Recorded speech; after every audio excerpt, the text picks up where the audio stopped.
First of all, Phoenix is a really good basketball team.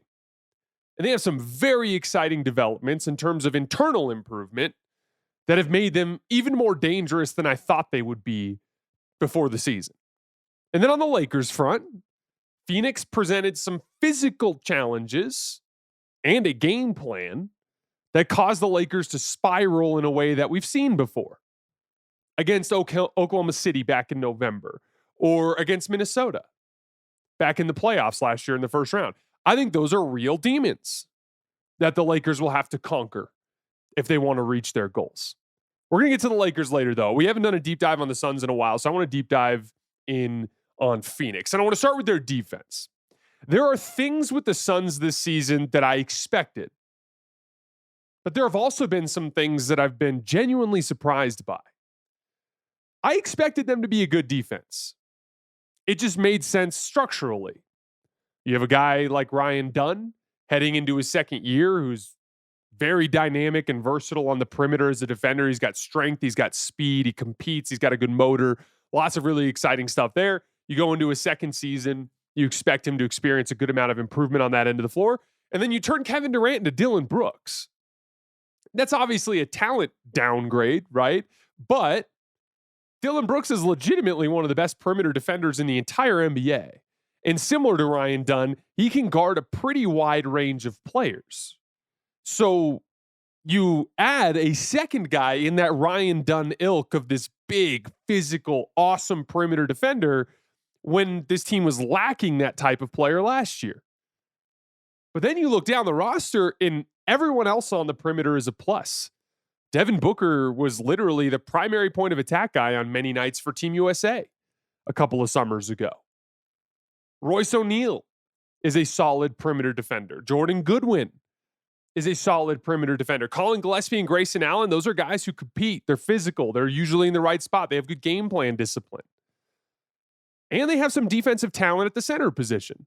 Some guys who can switch a little bit, plenty of foot speed, and some real length in the form of guys like Mark Williams and Kaman Malawach, right? That was what I saw coming into the season, and I'm like, oh, this is going to be a good defense. But then I watched them come out and physically punch the Lakers in the mouth in their first preseason game. You guys remember that? We covered that preseason game. And I was like, okay, not only do they have the pieces on paper, but they also look clearly bought in.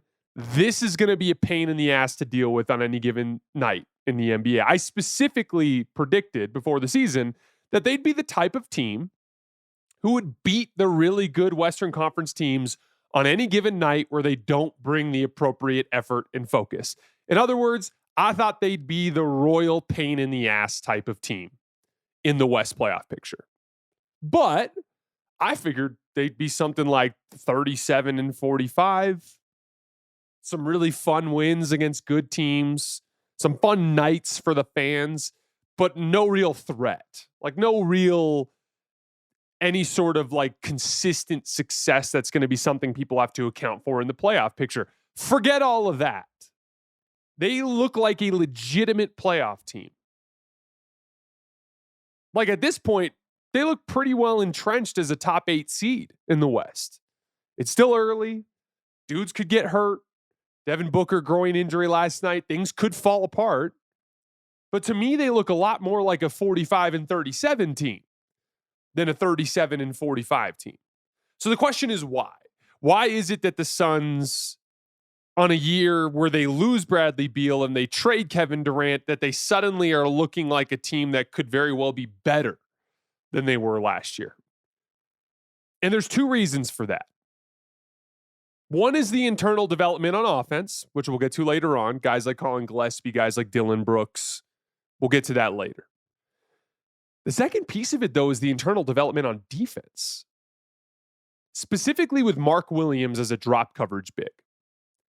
I remember when the Lakers made that ill-fated Dalton Connect for Mark Williams trade last year, shortly before the deadline. I did a pretty extensive scout on Mark Williams, and I thought he looked bad on defense. He obviously had the tools. He's got good mobility. He's got a ridiculous wingspan for the position, but his instincts were rough. He made a ton of mistakes. He, try to block shots he had no business blocking and give up offensive rebounds, or he'd aggressively show and help and give an easy drop off for a dunk. He just looked like a guy that really struggled with the basic decision-making process of rim protection, of like when to go for the shot versus when to stay home.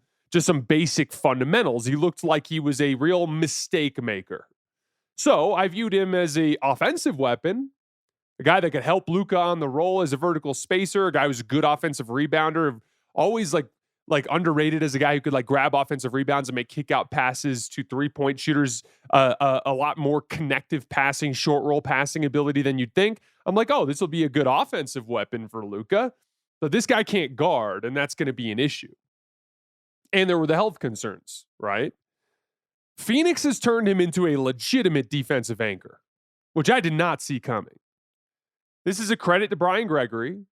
He made a big bet on just how incompetent Charlotte was in terms of the talent they had on the floor and the way they were using him. And I think that Brian Gregory just looked at that and was like, Charlotte's at least partially responsible for Mark not being a good defender. We can turn him around.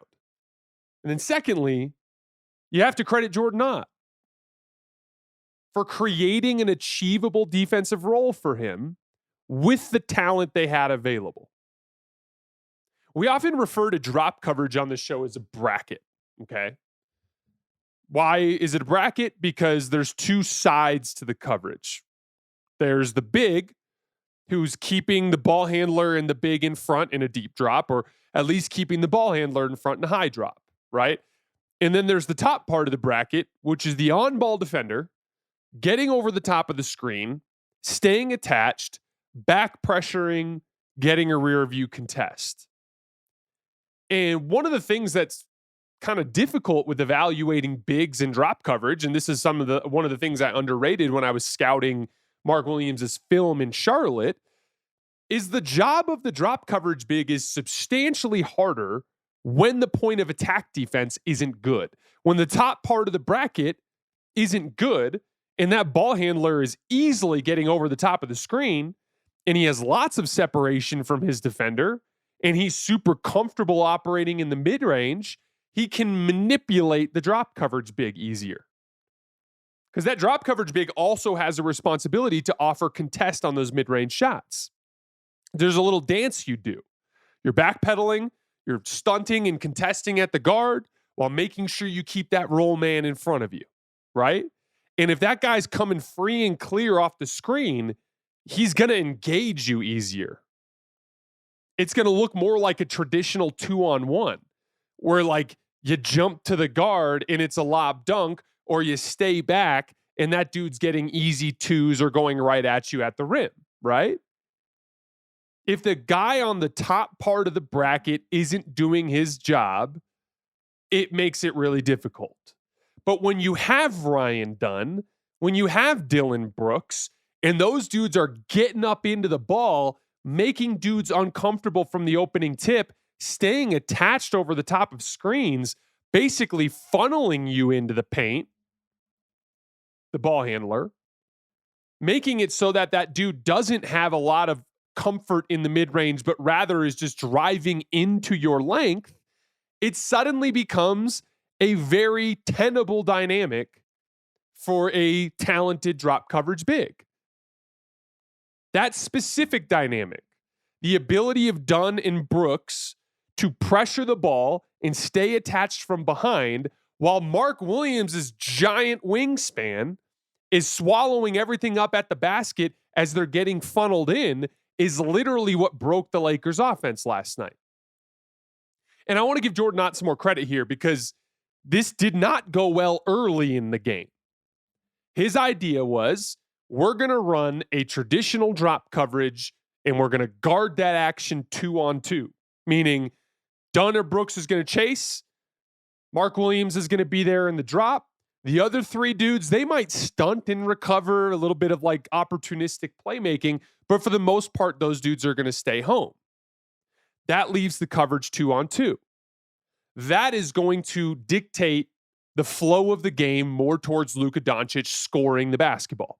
We talked about this a lot over the course of the last couple of games with the Lakers. I talked about it yesterday in our Power Rankings show. Against the Pelicans, Luka comes out and he's facing a lot of single coverage and 2-on-2 and pick and roll. So he's looking to score. And he scores. And then suddenly by the middle of the second quarter, we're anybody but Luka, please. We're blitzing the hell out of this dude. Give up the basketball, right? Versus the Dallas game where Jason Kidd comes out and he's doubling Luka Doncic like from the opening tip. And it's a little bit different dynamic. It's dictating Luka more towards passing the basketball, right? So Jordan Knott's game plan last night, he wants to guard these pick and rolls 2-on-2. He's willing to live with Luka as a scorer. And Luka scores. Yet another 20-point first quarter, something he's been doing a lot more often as of late. Now, the overreaction would be, shit, Luka torched us. Let's adjust. Let's start blitzing. Now, all of a sudden, it's going to be 4-on-3s for LeBron and Austin off the ball, and it's going to cause all sorts of problems on the backside of your defense. There was no overreaction from Jordan Knott. He stuck with the game plan. And even though Luka was awesome in the first quarter, he started to fall apart as the game went along and really, really started to turn the basketball over. They turned Luka over 9 times yesterday. How do those turnovers happen? Yes, there were some kind of unforced ones where, Luka's forcing ridiculous up the court passes to covered LeBron or overthrowing Rui running up the lane line, right? Like there were some unforced errors, but most of those were a product of the fact that when Luka started to work against the 2-on-2, like he turned one over to Bouye in the right corner and it's like, Bouye's staying home. When those guys are home, they're in the passing lanes. Luka specifically mentioned in the post-game presser that he was kind of confused by the coverage. He got confused because of the fact that he was getting defended 2-on-2 and it felt like he was in a crowd because Mark Williams is there and the dude's draped on his backside and back pressure and they're kind of stunting and recovering, but they're actually home. He was confused because it felt like he was in a crowd when the action was actually only getting guarded 2-on-2. That's the dynamic that when you have the right kind of talent, when you have the types of on-ball players that Phoenix has and the drop coverage big that Mark Williams is in terms of his length around the basket, you can make things feel congested when they actually aren't. And that's what it can start turning into those turnovers. And then JJ Redick mentioned this after the game, but there were a couple times where Luka got deep penetration and was like in around the basket, and there were swarms, but he had opportunities to throw kick-out passes, but he couldn't see them, and he couldn't see them because Mark Williams' long-ass arms are going like this. And JJ mentioned that after the game. Mark Williams and his length caused a problem for Luka getting the ball through those coverages. And I just think a big thing that we underrated, and myself included, that we underrated about this Phoenix Suns defense is they've turned Mark Williams into a legitimate defensive anchor drop coverage big. And they were able to successfully guard the Lakers in pick and roll 2-on-2 most of the night last night without giving up too much. And by the way, the Suns this season are 9 points per 100 possessions better on defense with Mark Williams on the floor versus off. And I do think it's worth mentioning beyond the two-man game. So beyond the Dunn and Williams or Brooks and Williams two-man defensive sequences against pick and roll, I thought the Suns as a team were incredibly sharp with their help and recover decisions and their rotations to shooters. A lot of sequences where guys made opportunistic digs but then got back out, or the Lakers did manage to not turn the basketball over and kick out to somebody, but there was a great closeout that would chase a Gabe Vincent off the line or chase a Maxi Kleber off the line or chase a Dalton Connect off the line. A lot of really good closeouts. I just thought they played a very good defensive game last night, Phoenix. That was the number one half-court offense in the entire NBA in the Lakers that the Suns faced last night. They held them to a 99 offensive rating in the half court, which is about 7 points per 100 possessions below their season average. And that's obviously impressive in and of itself, but the real damage was done on the margins. They forced 22 turnovers. And again, some of them were unforced, but many of them were like pokeaways by their on-ball guys. Ryan Dunn poking the ball away from a Luka or Austin, or like Mark Williams, like we talked about, forcing turnovers on kickouts with his length around the rim. I think Phoenix deserves a ton of credit for the job they did disrupting a great Lakers offense. Those turnovers allowed them to get out in transition, and they bludgeoned them in transition. The Suns scored 32 points off of Lakers turnovers in this game. They outscored the Lakers 28-2 on the fast break. That's basically the difference in the game. So in other words, the Suns defended so well that they played the Lakers into a below average offensive game, and they forced a ton of turnovers, which fed their transition attack where they dominated. And again, I just want to credit everyone on the Suns, like Brian Gregory for the moves he made this summer to balance out the roster, the bet he made on Mark Williams, Jordan Knott for building a scheme that matches the talent really well, and from day one of this season, getting a level of buy-in from this roster that they didn't have in years past. And the guys in that locker room have been playing great defense. They just deserve a lot of credit. Now let's move to the offensive end.